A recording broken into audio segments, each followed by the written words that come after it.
নমস্কার বন্ধুরা, বাংলা নিউজ অ্যাপে আপনাদের স্বাগত জানাই। আশা করি আপনারা ভালো আছেন, সুস্থ আছেন।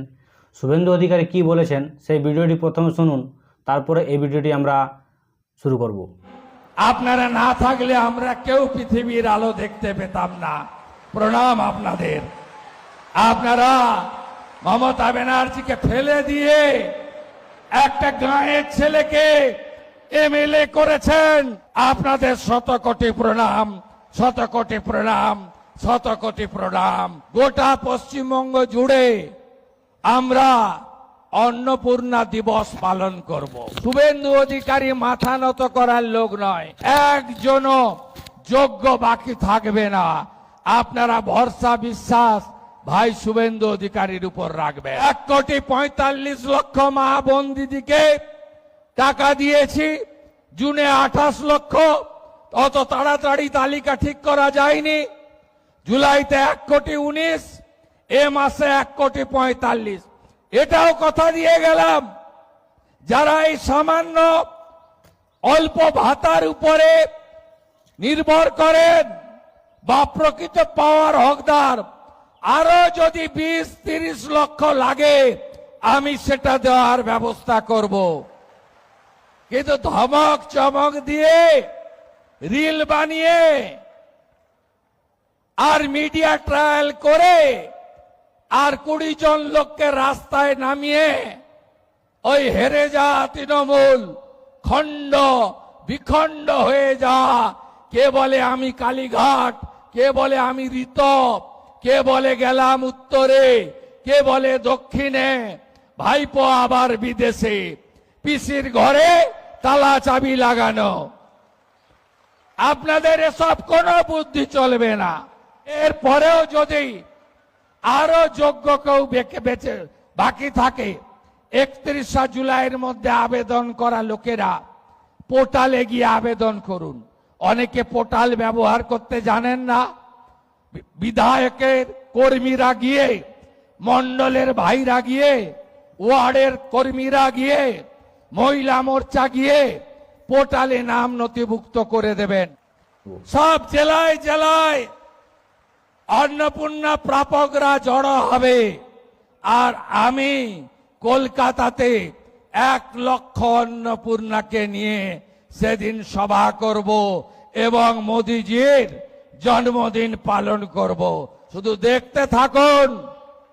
আমি অনেক কঠোর কঠিন লড়াইয়ের মধ্য দিয়ে এই জায়গায় এসেছি। সিপিএম এর সূর্য যখন মধ্য গগনে, যখন 235 আসন, তখন আমি সিপিএম এর ছোট মুখ্যমন্ত্রী লক্ষণ শেঠকে তার বাড়িতে দাঁড়িয়ে হারিয়েছি 1,73,000 ভোটে। আবার তৃণমূলের মালিক, তিনি অপরাজেয় নাকি, আমাকে হারাতে গেলেন গঙ্গা পেরিয়ে মেদিনীপুরে। আমি তাকে হারিয়ে টাটা বাই বাই, ফিরে যাও ওপারে পাঠিয়েছি।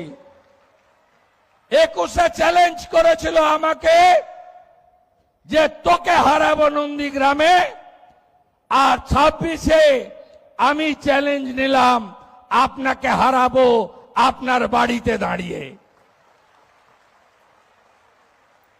15,105 ভোটে আপনারা জিতিয়েছেন। তাহলে বন্ধুরা, আপনারা শুনলেন যে শুভেন্দু অধিকারী কি বলেছেন। তিনি বলছেন কি প্রথম জুন মাসে 28 লক্ষকে দেওয়া হয়েছিল, তারপর জুলাই মাসে 1,19,00,000 মহিলাকে টাকা দেওয়া হয়েছিল, এবং আগস্ট মাসে 1,45,00,000 মহিলাকে এই অন্নপূর্ণা টাকা দেওয়া হয়েছে। যদি আরও দিতে হয় তাহলে 17-20 লক্ষ মহিলাকে আরও টাকা দিবেন। কিন্তু কি এই যে না পাওয়া মহিলাদের সংখ্যা কি 20 লক্ষই আছে না এর বেশি আছে? সরকারকে প্রথমে একটা ভালোভাবে পদক্ষেপ নেওয়া উচিত ছিল, যাতে সকল মহিলারা একসঙ্গে টাকা পায়। সেটার জন্য 3 মাস বা 6 মাস সময় নেওয়া উচিত ছিল।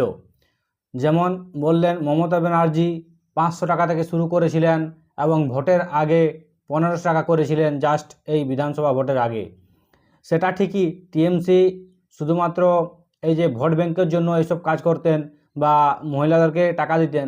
কিন্তু এই যে টাকা এখন শুভেন্দু অধিকারী 3,000 টাকা দিচ্ছেন প্রতিটি মহিলাকে, তা একটা হিউজ পরিমাণ, এবং সেই টাকা দিয়ে একটা অবশ্যই ঘরে ব্যবসা বাণিজ্য বা কোনো একটা ভালো কাজ করা যেতে পারে, বা নিজের ছেলে মেয়েকে ভালো স্কুলেও পড়াতে পারেন। 3,000 টাকা যদি সৎ কাজে বা ভালো কাজে লাগানো যায় তাহলে একটা পরিবারের পক্ষে খুব সহজ হবে। কিন্তু এখানে বিষয় হচ্ছে কি, সবাই টাকাটা পাচ্ছে না। এই সবাই টাকাটা না পাওয়ার কারণটা কি, বা সরকার কি ভালোভাবে ভেরিফিকেশন করতে পারছেন না, সেটা এখন আসল সমস্যা হয়েছে।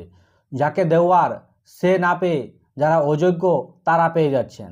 এইটাই সব থেকে বেশি মহিলাদের দুঃখ লাগছে। যারা গরিব মহিলা আছেন তাদের সব থেকে বেশি ব্যথার কারণ এটাই হচ্ছে কি, তারা যোগ্য হয়েও পাচ্ছেন না, আর কিছু মহিলা অযোগ্য হয়েও পাচ্ছেন। মানে কে টাকা পাচ্ছে কে টাকা না পাচ্ছে সেটার কাছে সরকারের সঠিক তথ্য নেই, বা সরকার সঠিকভাবে তদন্ত করতে পারলেন না। সরকারকে উচিত ছিল কি এটার জন্য 6 মাস 1 বছর সময় নিয়ে ভালোভাবে তদন্ত করে শুধুমাত্র যোগ্য মহিলাদেরকেই টাকা দেওয়া উচিত ছিল। কিন্তু সেই টাকা অবশ্যই ম্যাক্সিমাম মহিলারা পেয়েছেন, কিন্তু কিছু মহিলারা পাননি। সেইগুলাকে হাতিয়ার করে টিএমসি বা অন্য কোনো দল প্রতিবাদ করছেন, বা এই বিরোধ মিছিল বার করছেন, বা কান্নায় ভেঙে পড়ছেন।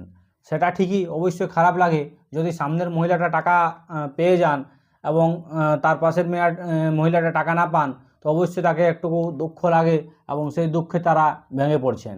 কিন্তু সরকারের এটা উচিত ছিল একেবারে টাকা দেওয়া প্রায় সব মহিলাকেই, কিছুটা বাদ পড়লেও কিন্তু ম্যাক্সিমাম টাকা দেওয়া উচিত ছিল। সরকার অবশ্যই ভালোই পদক্ষেপ নিয়েছে। প্রথমে 28 লক্ষ, তারপরে 1,19 লক্ষ, তারপরে 1,45 লক্ষ মহিলাকে টাকা দিয়েছেন। স্টেপটা নিচ্ছেন ধীরে ধীরে, সেটা একটু সময় নিয়ে করলে আরও ভালো হতো। মানে এত এখন যে বিজেপির একটা নেগেটিভ প্রচার হচ্ছে সেটা হতো না। এখন যদি বাংলায় দেখবেন বিজেপিকে সবাই আগের চোখে যেমন দেখতে ছিল কি বিজেপি একটা ভালো দল বা বিজেপিকে আমরা ভোট দেব, কিন্তু এখন যে মেন্টালিটি হয়ে গেল এই অন্নপূর্ণার জন্য একটুকু মন ভেঙে গেছে বিজেপির উপরে। কিন্তু সেই টাকা যদি আবার দেওয়া হয় তাহলে আবার সেই মন বসে যাবে এই বিজেপির উপরে। এখন মানুষ খুব স্বার্থপর, বা সব থেকে প্রথমে নিজেরটা দেখে, এবং নিজের দেখার জন্যই এখন যারা টাকা পাচ্ছেন না তাদের অনেক ব্যথা লাগছে, এবং এই টাকা পাচ্ছেন না তাদের মধ্যে। আমার হিসাবে এই ফ্রিবিজ বন্ধ করে দেওয়াটাই খুব ভালো ছিল দেশের জন্য বা এই পশ্চিমবঙ্গের জন্য। একটা ভাবতে পারেন, একটা বছরে এই যে 3,000 টাকা করে দিচ্ছে, তার মোটামুটি আমরা যদি হিসাব করে দেখি তাহলে 50 থেকে 60,000 কোটি টাকার খরচ হচ্ছে। তো এই টাকা যদি একটা ডিস্ট্রিক্টের জন্য 1 বছরে মানে কাজ করা হতো, বা ওই টাকা 2টা ডিস্ট্রিক্টের জন্য কাজ করা হতো 1 বছরে, তাহলে সেই ডিস্ট্রিক্টটা কত উন্নত হতো বা কত ডেভেলপমেন্ট হতো সেই ডিস্ট্রিক্টের মধ্যে ভাবতে পারবেন না।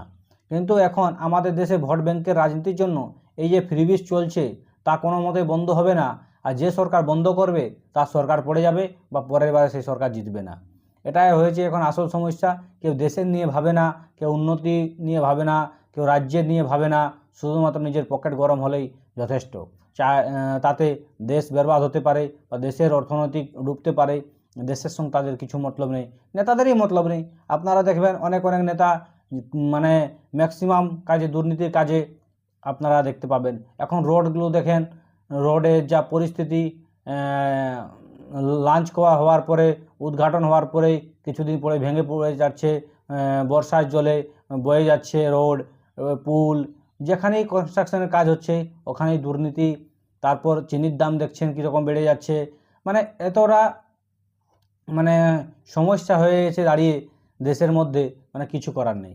বা সরকার যেরকম চেয়েছিল সেরকম সরকারও নিজেকে আর প্রতিষ্ঠিত করতে পারলেন না।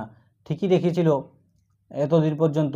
এটা বিশ্বে যে একটা লড়াইয়ের ভূমিকা চলছে, সেই লড়াইয়ের জন্য সরকারও আর সন্তুলন রাখতে পারছেন না এই দেশে বা ভারতে। আপনারা একের পর এক দেখছেন অন্য দেশে লড়াই হচ্ছে, হরমুজ স্ট্রেট বন্ধ হচ্ছে, কবে তেল আসা বন্ধ হয়ে যাচ্ছে। এখন সেই জন্য দেশের তেলের দামও বেড়ে যাচ্ছে, তারপরে চিনির দামও বেড়ে গেল। এই পেট্রোলে ইথানল মেশানোর জন্য চিনির দাম বেড়ে গেল। মানে অনেক রকম সমস্যা দেশে এখন দাঁড়িয়ে আছে। তার মধ্যে এখন সবথেকে বড় সমস্যা হয়েছে নিজের 3,000 টাকাটা কীভাবে পাবো, সেই টাকা না পেলে তিনি অসহায় বা তার সংসার চলবে না। এইসব ফ্রিবিজ দিয়েই একটা আদত করে রেখেছে আমাদের দেশের মহিলাদের বা প্রতিটি ব্যক্তিকে। এখন সবার মনেই আছে কি কীভাবে ফ্রিবিজ পাবো বা সরকার কোনটা ফ্রি দেবে। এখন যেমন বলা হয়েছিল 200 ইউনিট ফ্রি দেবো, কিন্তু লগে এটা ফেসবুকে প্রশ্ন করছে কি 200 ইউনিটটা কবে পাওয়া যাবে, ফ্রি পাবো কি না। এটা আবার চিন্তা ভাবনা, সবাই ফ্রিয়ে দেওয়া হোক, সরকার চালিয়ে কিছু লাভ নেই, সব কিছু ফ্রি করে দেওয়া হোক, তাতেই তো হয়ে গেল। অবশ্যই শুভেন্দু অধিকারী বলেছেন পরের মাসে যত বাদ পড়া মহিলারা আছেন, যারা যোগ্যরা আছেন, তাদেরকে সম্পূর্ণ টাকা দেওয়া হবে। সেই জন্য চিন্তার কিছু কারণ নেই। যদি 1 মাস 2 মাস না পেয়ে থাকেন তাহলে একটু অপেক্ষা করুন, পরের মাসে অবশ্যই পাবেন, সেরকমই সম্ভাবনা আছে বা সরকার আশ্বাস দিচ্ছে। আপনারা কি মনে করেন অবশ্যই কমেন্ট বক্সে জানাবেন। ভিডিওটি ভালো লেগে থাকলে ভিডিওটি লাইক করবেন, চ্যানেলটি সাবস্ক্রাইব করে বন্ধুর সঙ্গে শেয়ার করে দিবেন। ভালো থাকবেন, সুস্থ থাকবেন, আবার পরের ভিডিও দেখা হবে। জয় হিন্দ, জয় ভারত, বন্দে মাতরম।